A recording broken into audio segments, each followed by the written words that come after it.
So good morning, everyone. We stand just about 2.5 weeks until Pesach. And the headline that caught my attention had to do with the fact that with everything going on in the Ukraine, Ukraine has turned into a major producer of Shmurah Matzah. You may be familiar with the fact that there's a lot of agriculture and wheat that is exported out of Ukraine. It's kind of a breadbasket of that area of the world.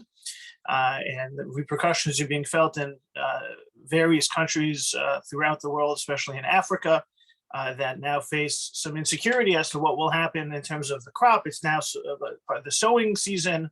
And that is an additional story or an aspect of this whole tragedy as it unfolds. And within that discussion emerged, or we were reminded of the matzah bakeries in Ukraine.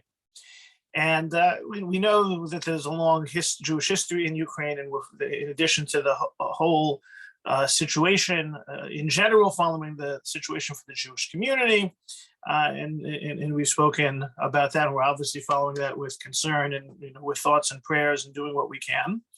But all of a sudden, there was a headline just about less than 2 weeks ago. In Ukraine, much of the world's matzah supply is under fire.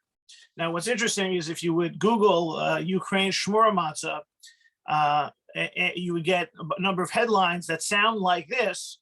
And it's interesting that some of them are Ukraine's matzah under fire from 2014, because that was when Russia invaded the Crimea. And then too, the issue emerges. So, it continues to keep going around and around this type of story as it pertains to Ukraine's matzah. But this is recently from the Forward. Before the Holocaust, Dnipro, a city in eastern Ukraine on the Dnieper River, had a rich Jewish history, home to tens of thousands of Jews. But during Nazi occupation, the population plummeted from 80,000 to about 700, with at least 20,000 Jews murdered by firing squads, while others fled or were deported. Today, Dnipro is once again a Jewish center, boasting the largest Jewish community in Ukraine. It's a triumphant symbol of the Renaissance experienced by the Ukrainian Jewish community, despite Nazi and communist regimes decimating the population. The city also produces nearly all of the Shmurah Matzah, handmade version of the unleavened bread preferred by more observant Jews, for the former Soviet Union, as well as exporting to Western Europe and the US. Now, however, with Dnipro hit by Russian missiles on Friday, this is 2 weeks ago, Jews and non-Jews may once again be forced to flee the city, ending its Jewish Renaissance and possibly preventing religious Jewish Passover observance throughout the former Soviet world. A particularly ironic fate, given Putin's false assertion that his attack on Ukraine is necessary to fight Nazis and anti-Semitism. After USSR dissolved, matzah production became less fraught, and the Tiferet HaMatzah bakery opened at Dnipro in the early 2000s to make the expensive extra kosher Shmurah Matzah. Ukrainian Shmurah Matzah is less expensive than its Israeli or Western baked counterparts, which makes it essential for many observant families who cannot otherwise afford the matzah, which can cost as much as $60 a pound. That's certainly an understatement, because you can certainly find much more expensive Shmurah Matzah. It's also the main supplier to Jewish communities of former Soviet countries such as Azerbaijan. Right, for anyone looking, I think the cheapest handmade shmurah is at Costco. I can't vouch for its taste, but that's where the cheapest price tags are. Now, whether or not this impacts this year's matzah, it remains to be seen. Usually, the matzah is baked much farther in advance than now. Right, we generally don't taste fresh matzah. It's usually baked, certainly a month before. Some people can go to the Brooklyn bakeries in this time of year and get some. I'm not so sure it tastes all that much different from the rest of the matzah that was baked months earlier. I have heard conversations, people who are in the biz who say that they start baking the Shmurah Matzah Hanukkah time.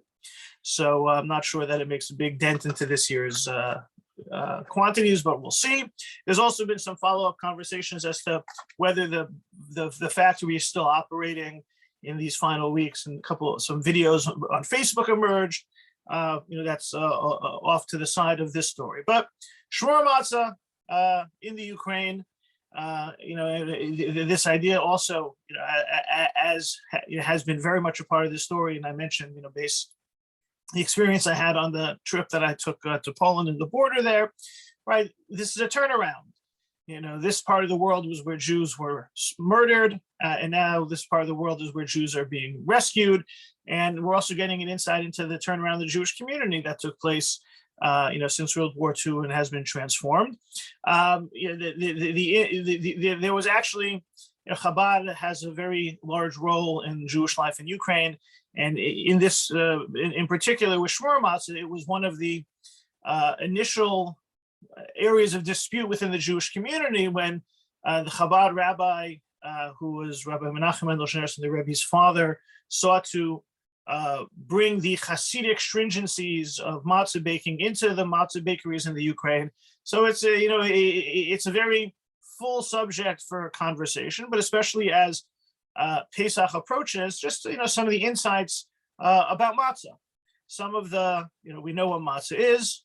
We know we know what it tastes like. Some of us like it more than others, but the fact that matzah is in the news is a chance to, as Pesach approaches, just look at a couple of Matzah Minutiae, as I like to call it. And so we will cover, as the title of the shir is on the source sheets, Shmurah, egg, thick, soft, and gebrokts, elements of matzah. So first, this idea of Shmurah Matzah in general. What does it mean for it to be Shmurah Matzah? And many of us immediately associate Shmurah Matzah with the round, handmade variety, but really it has to do with the fact that, like everything else on Pesach, we are very concerned about chametz, about leaven, and we take extra precautions to make sure that nothing becomes chametz. Shamor means watched. And so to ensure that the matzah does not become chametz, it has an extra level of watching. That watching may begin from the moment of harvesting, which is called Shmurah Mishas Kitzira. It may another level, although less stringent, is from the time that the wheat is turned into flour, Shmurah Mishas Techina, and from the time that it is ground up. And so with what comes to matzah, Shmurah isn't necessarily what it looks like or where it's baked, but it's the fact that we're being very careful about chametz.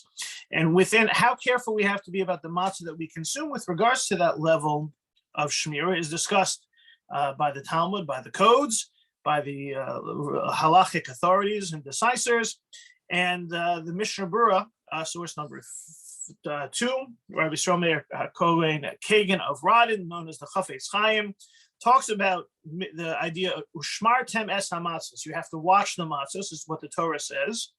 And it says that shmira sha'atam b'shamra shelo tachmitz hiskaven l'shem matzah shel mitzvah.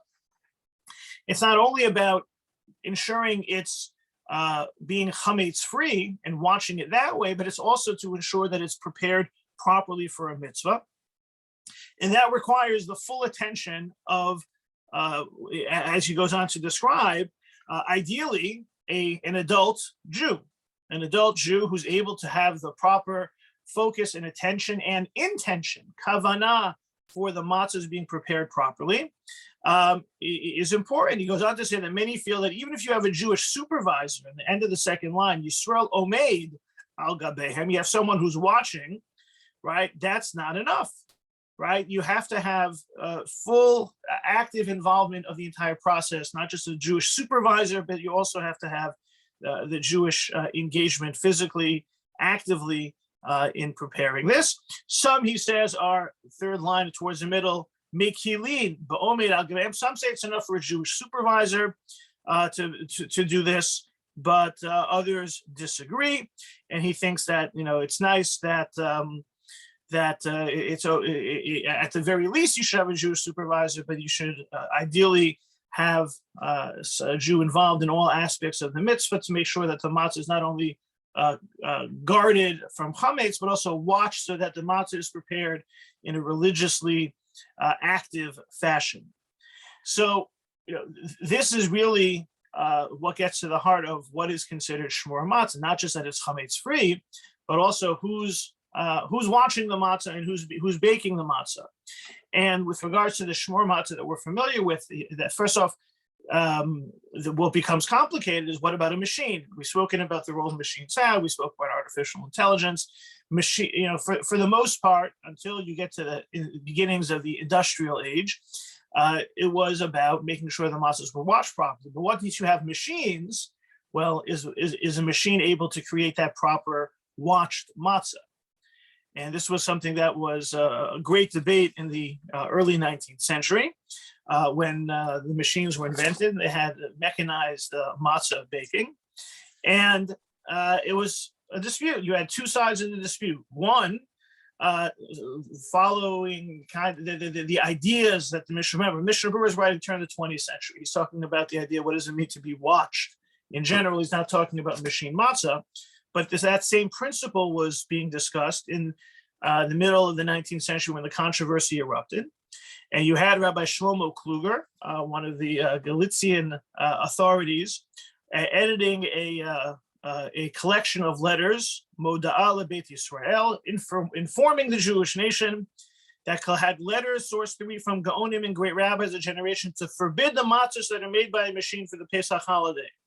So the house of Israel should know to be careful and stand by their lives so as not to stumble, God forbid, with the prohibition of chametz on Pesach, and with the concern of a bracha levatala. They should conduct themselves with a traditional manner as in years past. Right? Rabbi Kluger feels that there is a number of concerns with machine matzah. One of them is chametz, and one of them is whether or not this is actually matzah.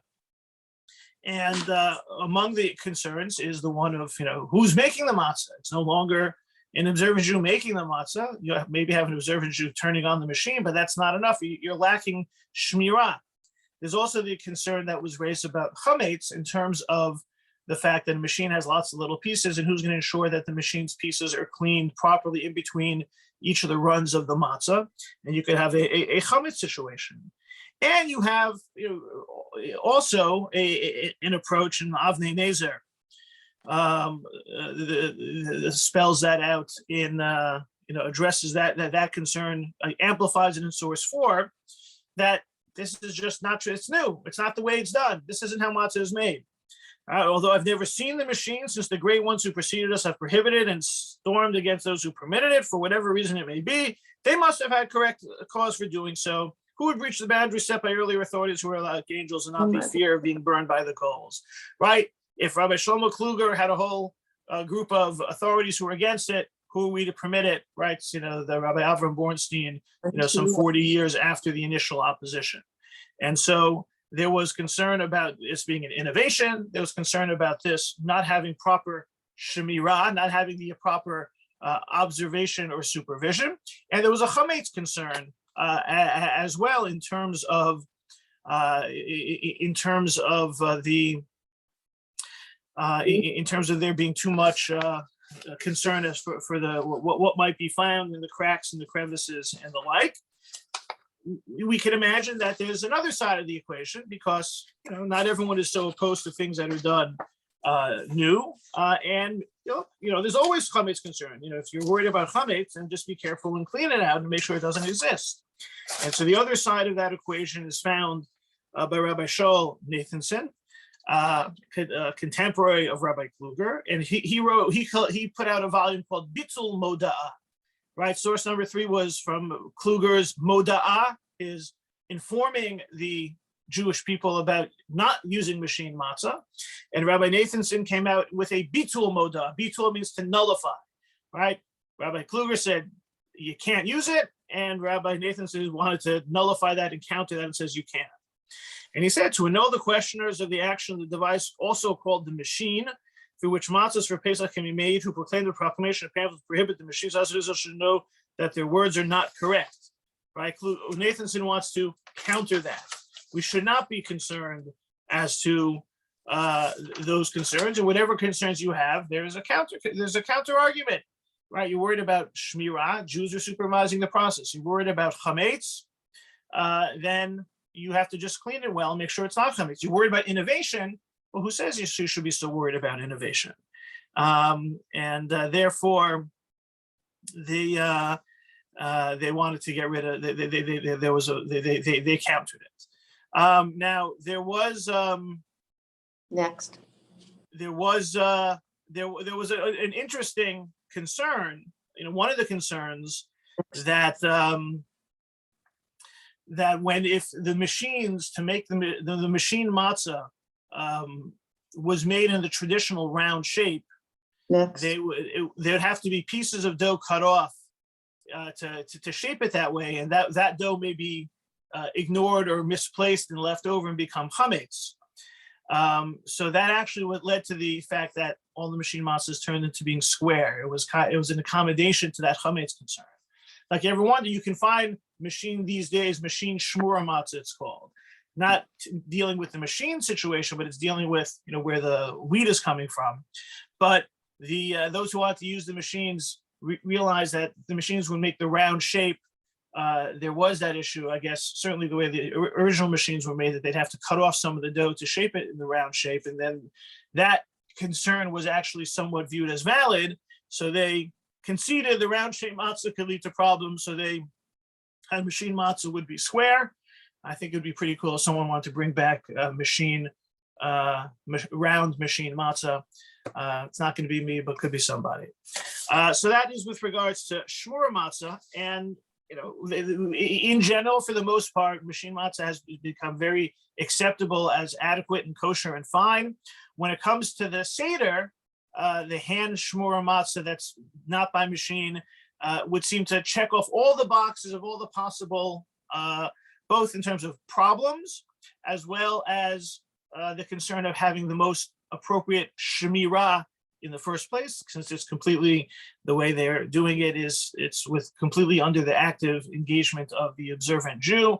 And therefore some feel that for the Seder, when is the time where we actually have to eat the matzah, that's the only biblical eating that we have, right? That should be the best possible matzah, have it at the Seder. I'll just mention before opening up for questions that some really felt the machines do a better job of cooking matzah evenly in obviating any potential chametz concerns. So yesh v'yesh, there are those and there are those, but with regards to that is with regards to Shmurah Matzah. Questions or comments, reactions to the Shmurah handmade machine controversy? Rabbi, Yeah. what type of matzah do you prefer? I prefer egg matzah. Oh, So we're going to talk about egg matzah, right? We started with Shmurah, and now we're going to talk about egg. So we're getting right into your lane. Yeah. I have one more preference? comment. I have one comment about the Shmurah. Yeah. In post-war, the Breuer's community, Rabbi Breuer forbade it because of the cost. Mm-hmm. Yeah. Not- It is pretty insane to be paying those kind of prices. Interestingly, the one of the concerns that was raised by Rabbi Kluger was that the automation would put people out of work because the Shmurah Matzah industry hires a lot of people, in particular in the Jewish community was hiring all these Jews who would get additional effort, and felt that it was against the ethos of Pesach, when we're there collecting Moschitim to help ensure people have Pesach, to put people out of work for automation. And that was one of the opposition that's mentioned in his pamphlet. The counter argument is, no, you have to take care of people. It doesn't mean you have to, that doesn't mean you have to keep these matzah bakeries in business. But that is definitely an issue. If you can get a 5 pounds of machine for a couple of dollars. Sometimes you're giving it away in some supermarkets versus paying, like I said, Costco's I think is around $16.25. I think it's a couple of years old, but it's still kosher for Pesach. But and then people will pay higher and higher prices. So that definitely that approach of Rabbi Breuer seems to be in line with, if it's technically okay, then you should be able to encourage it. It's also good to highlight that for the most part, the more accepting part of the Jewish community for the machine matzah was the Central and Western European Jews, who in general were more comfortable with modernity for the most part. And there was more opposition in Eastern Europe in the Hasidic community to the machines. So let's talk about egg matzah, since Al raised it. so egg matzah generally does not contain eggs. It's a misnomer, but egg matzah is the fact that they're making the matzah with flour and juice as opposed to flour and water. So the Shulchan Aruch discusses this, the Code of Jewish Law, after it's being addressed in the Talmud. Can fruit juice make something chametz? So the Shulchan Aruch concludes, source 6, fruit juice without water does not leaven at all and is permitted to eat on Pesach matzah, which was kneaded with fruit juice, even if the dough was idle all the day, right? Usually one of the things with regards to chametz is liquid and time. So yeah, fruit juice is not considered liquid that will turn something into chametz. And once you mix it with fruit juice, you also don't have to worry about the timing of it. So you're not in such a rush. However, one may not fulfill his obligation with it because of it being matzah ashira. You shouldn't use this at the Seder because it's rich man's matzah. And we're supposed to use lechem oni, poor man's bread. So according to the Shulchan Aruch, what we call egg matzah, it's made with flour and fruit juice, is not chametz. It's okay to eat on Pesach, but for the Seder, you should use the lechem oni, matzah made out of flour and water. So then came Rabbi Moshe Isserlis, who provided Ashkenazi commentary on the Shulchan Aruch. And in these countries, Ashkenaz, it is not practiced to knead in fruit juice. We don't make matzah with flour and fruit juice, and one should not deviate from this when not a time of need. And so, unless there's a compelling reason, you should not have egg matzah. The needs of the sick or elderly are examples of this, or examples of need, and that's why you'll find on egg matzah, as they call it, that they sell, it's kosher for Pesach for the elderly or infirm, or the elderly or sick, and something, or language like that. And that remains the way that the Jewish community approaches it. Sephardim, following the Shulchan Aruch, have no problem with egg matzah at all. Ashkenazim don't view it as chametz, but also A, won't use it for the Seder. B, it's generally avoided unless there's a need. And so what is that need? Sick. It's easier to digest. So the sick or the elderly, children, and the like, but it's definitely not chametz. Here we begin to approach something which is another subject in terms of the different customs between Ashkenazim and Sephardim. Sephardim, for the most part on Pesach, have a more expansive list of food items that they can consume, much to the jealous stares of their Ashkenazi brothers and sisters, right? Rice cakes and peanut butter, Ashkenazim have no problem. So the egg matzah too. But so for so some people who are eating egg matzah are either Sephardim, or, as we see, certainly as one gets older, that would be okay. But that's with regards to egg matzah. I don't really think I've ever had egg matzah. If it really is that much better, I don't know. I'd rather maybe hold off. I'm gonna wait till I can have some better things. So matzah is matzah, I guess. But for those who have tried it and enjoy it, you do not have to worry about it being chametz. There is that difference between Ashkenazim and Sephardim as to the permissibility, ideally, of it, but that's with regards to egg matzah.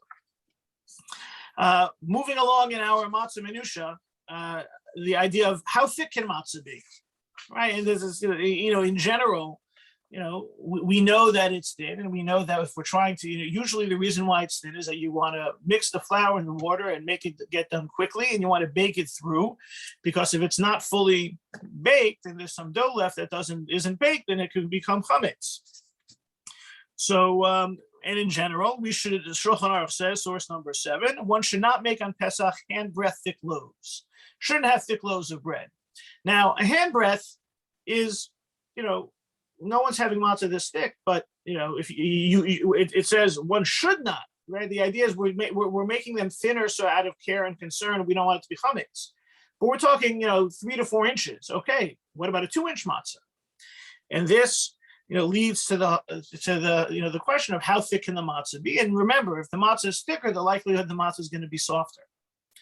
And so, commenting on this law in the Code of Jewish Law, Rabbi Avram Gombiner, in 19th century commentary, says that the Shulchan Aruch says that one should not do this, but if it's not forbidden. If you end up, having, why the matzah took a little too long to bake and it is that thick, it's okay. Because no one said, the Talmud never says you can't make thick matzah. And therefore, he says at the conclusion in the Hebrew, Im kain shari lasos pas ava lachein ein lasor b'diavad. It's allowed to be made that way. So if you have it, and again, you were careful to make it within the allotted time, there's nothing wrong with a 4-inch thick piece of matzah. Okay, so that's the Magen Avram. The Mishnah Berurah, Chafetz Chaim, in his Bir Halacha points out, no, he says that if it's ever more than a tefach, it's forbidden. Even if it comes out that way, you'd have to throw it away.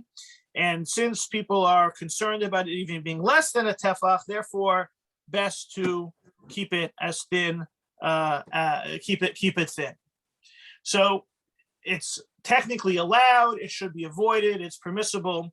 The idea of the thicker it is means it's going to be soft. I mean, we'll see in a minute, some of the historical development, but it's been pointed out that, soft matzah is a concept. You can go to softmatzah.com and they'll sell it.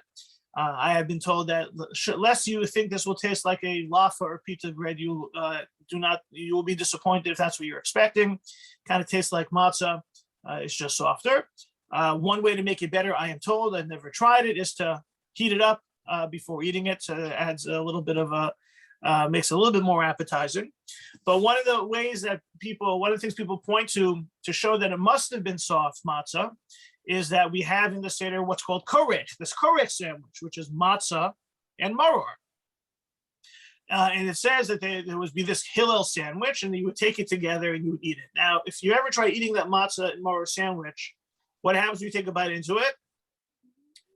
It crumbles all over the place. Now, that's not a very functional thing to do. So the word korech, and of course in Hebrew, sandwich is a kricha, but the word korech seems to indicate that it was wrapped together. Now you're talking about if you take your matzah and your maror, they used to also have the carbon pesach, and you roll it up, that's, a wrap that will stay together. That would seem to be something more normal to eat at the Seder. So it could be that that shows that the matzah was soft because it was intended to be rolled together into this sandwich. In fact, Ari Zivotofsky, Ari Greenspan have an article on the history of matzah. Source number 10, it is likely that in the Talmudic period, matzah was thicker and softer and resembled standard bread baked by being smacked on the side of the wall of an oven being baked there. Removing it after it's fully baked, yet before it falls to the burnt coals, was called ridias hapas. There's a technical term in the Talmud describing the bread making process. And all of this is impossible with hard matzah. In the period of the Rishonim, that's the medieval rabbinic authorities, there was a move for halachic reasons to bake longer lasting matzah, probably resulting in thinner and harder matzah, right? If it's thicker and it's soft, it gets stale, doesn't taste good. They needed it to last longer, thinner, harder. The process was driven by the halachic chumrah to bake all matzah before Pesach to take advantage of bitul, right? In general, there are many stringencies relating to Pesach, and stringencies are even encouraged when it comes to ensuring we have no chametz. And suffice it to say that any potential chametz being mixed in, if it happens before Pesach, is easier to deal with halachically. So if you bake all the matzah before Pesach, you have less to worry about. So therefore, you want it to last longer. It's going to have to be thinner and harder. At this stage, there was no indication that thicker or thinner matzah was more prone to be chametz, and quite thick, presumably soft matzah was still deemed acceptable. The march towards ever drier and thinner matzah continued unabated. The social upheavals that were part of the impetus that led to the introduction of machine matzah might have had a role in the thin matzah, right? Because as we saw, there was kind of a competition to ensure there being no chametz. And if the machines were saying, we're not chametz, then one way for the anti-machinists to say that their matzah was better was to make it thinner. And the truth is, for the most part, the Shmurah Matzah does tend to be thinner than the machine matzah. Rather, it seems that the final stage in the evolution of the cracker thin matzah was because of another halachic chumrah, the concern that with thick matzah, it's more difficult to prevent and to ascertain chimutz, whether it's becoming chametz. And so this general trend towards being more strict led to, when it comes to matzah, being thinner, more burnt, to be more careful. And so what may have once been a softer matzah has morphed into thin, hard, cracker-like matzah. Questions, comments on the soft matzah phenomenon? I seem to remember I had learned that the original Exodus, the first Passover, the matzah was soft. Do we know? Do we have a theory on that? Well, the idea that korech would seem to indicate a wrap would give us some indication. We don't really have any pictures. Okay. But it's interesting. Zivotofsky and Greenspan in that article, which you can find the whole article online, do say that one of the ways to try and find out what matzah was to look at the artwork. But it doesn't seem like there was as much depiction of matzah early on. That gives us enough of an indication of what it was like. It's really mostly from the description of, mostly from the source material that gives us some indication. And you see the Shulchan Aruch talks about not making really thick loaves, but there seems to be the opportunity or the option of making somewhat thick loaves. And, if it's going to be thicker, it's going to be softer. But over time, the march towards more care and concern, to me, it does make sense that the dispute over machine matzah, coupled with the general trend towards stringency on Pesach, leads to this, the thinner, harder matzah. So certainly over the last 150 years at least, we're definitely moving away from that. Certainly in the Ashkenazi community, and I don't get a sense anecdotally that it's so widespread in the Sephardic community either.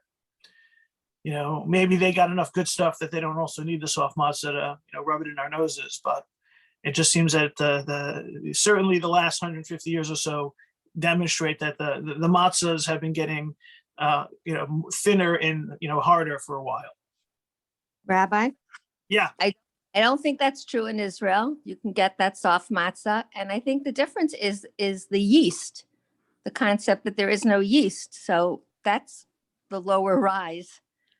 Well, that's for sure. But I don't think it's widespread. It's available, but I don't get it. It doesn't seem to be desirable just yet. Maybe there'll be a tipping point, but again, I don't see it as, there still remains, remember, Pesach is a very traditional holiday. I think the rabbinic consensus is to avoid soft matzah, or at least doesn't encourage it proactively. It's still kind of a niche market. Okay. And if anyone has tried it and wants to share their impressions, I'm happy to hear it. I tried it. It's delicious, and it does taste like pizza. All right. So maybe now with that declaration, we'll start seeing a change. But look, we are conservative in general. When it comes to Pesach, we go ultra conservative. And even as the trend seems to try and push, once everyone was talking about the way we're cleaning for Pesach by repainting the house and vacuuming the drapes, has kind of is now returning to more nuanced and appropriate way of getting ready for Pesach.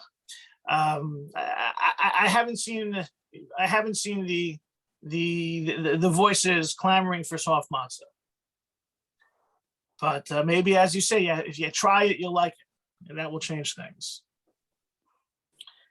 But I've also been told that it's not any cheaper than, if anything, it's more, it costs along the pricier kind of Shmurah Matzah, which also doesn't solve that issue either. But with regards to stringency, then we come to our next Matzah Minutiae, the idea of gebrokts, right? The gebrokts is broken matzah, but in particular, taking broken matzah and mixing it with other things, and in particular, taking matzah and making matzah products, matzah balls, matzah pancakes, matzah cereal. This idea of taking matzah and mixing it with water, even as to make it easier to consume and digest. There are those people who feel that breaking up matzah to mix it with liquids in any way, shape, or form is okay, and there are those who think it's not okay. And these two camps are sometimes called the gebrokts camp, those who do it, and the nish gebrokts camp, those who don't do it. The Hebrew terminology for this is matzah shruya, soaked matzah. But certainly, in the American, in the American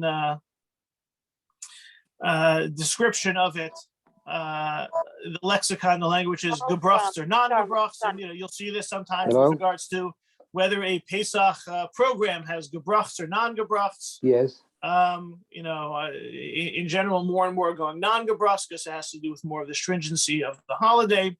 So what is the story? So it really boils down to the fact that once you have matzah, can matzah become chametz?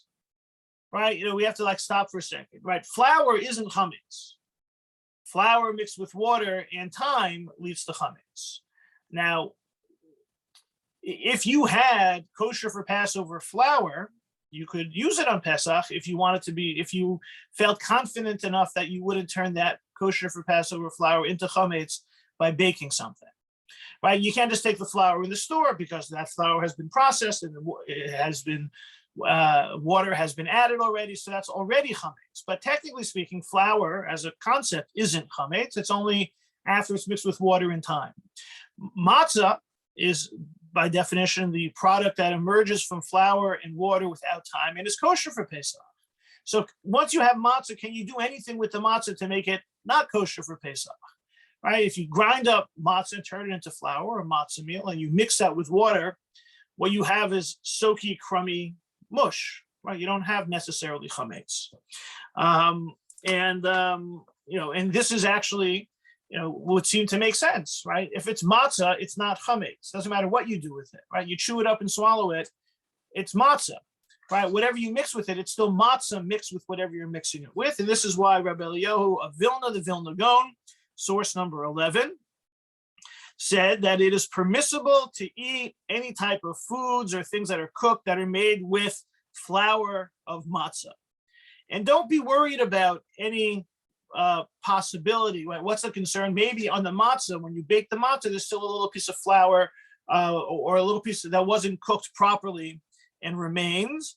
And therefore, what you might be concerned with is that there's a little piece of the dough that didn't bake properly, and that dough is lingering on the matzah, and that then gets ground up into the matzah flour. And then when you mix it with water, you are resuscitating the chametz process. He says you don't have to worry about that.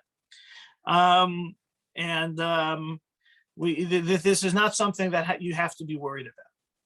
That is the Rebbe of Vilna. This is not a concern. Now, the Mishnah Berurah at source number 12 is going to quote the more stringent approach, and the more stringent approach was among those who were worried about this little piece of flour mixed with water that wasn't baked properly that could then be resuscitated into chametz. It was especially accepted in the Hasidic community, and as Mishnah Berurah points out, and there are those men of action that are strict on themselves and do not soak or cook matzahs on Pesach from a concern that perhaps a little flour remains in the matzahs within that did not knead well, and by soaking it will become chametz. Yisharei Shuva, from a legal perspective, there's nothing to worry for this, since establishment prohibition we do not establish, right? We don't assume a prohibition without cause, especially nowadays. No customs to make the matzah very thin, right? We have less and less to worry about. Nonetheless, one who is accustomed to the stringency, do not abandon it. And it's it's okay to maintain the stringency if that's what you have. So the Vilna Gaon, nothing to worry about. Mishnah Berurah, there are those who are strict, even though there is nothing to worry about. And as we said before, Pesach is a time where there is an emphasis on stringency, and that entered into the halachic consciousness and the cultural consciousness, even as it pertains to matzah.